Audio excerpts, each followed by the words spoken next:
បាទគ្រប់ជាសួរបងប្អូនអរគ្នានេះជាទស្សនវិជ្ជាមួយដ៏ស្រស់ស្អាតមែនទែនដែលនៅទីក្រុងឆុងឈិងហើយនេះគឺគេហៅថាហុងយ៉ាដុងជាឈ្មោះរបស់អគារដែលនៅទីកន្លែងមួយនេះអស្ចារ្យមែនទែនជប់ឡើងគឺភ្លើងស្អាតហើយបងប្អូនមើលទៅឃើញភ្លើងពណ៌លឿងតែម្ដងហើយស្អាតមែនទែនហើយនេះគឺជាដំណើរកម្សាន្តទៅលេងទីក្រុងឆុងឈិងនៅប្រទេសចិនហើយជាយប់ទី2ដែលខ្ញុំបានទៅយើងមើលទីនេះពេលថ្ងៃពេលដែលខ្ញុំកាត់ទៅគឺក៏តែជាអគារមួយដែល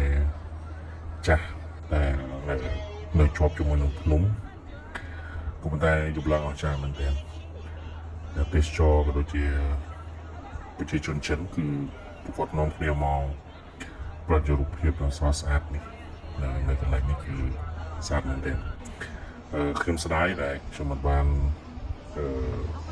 ជីទូកដើម្បីមើល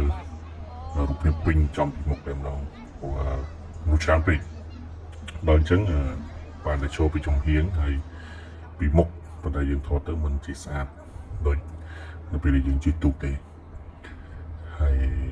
នៅទីនេះគឺមានជាថតរូបដែរអញ្ចឹងគេគិតបងនេះជាថ្លៃដែរតែបើយើងមានទូរស័ព្ទខ្លួនឯងយើងថតបានប៉ុណ្ណឹងស្អាតមែនទែនជាកន្លែងមួយដែលច្រើនមែនទែនហើយពួកគាត់មកព្រមគ្នាមើលនៅទីនេះហើយខ្ញុំថាវាជាអគារមួយដ៏អស្ចារ្យតែពិភពលោកទទួលស្គាល់គឺស្រស់ស្អាតមែនទែនបងប្អូនមើលទាំងអស់គ្នាស្អាតណាស់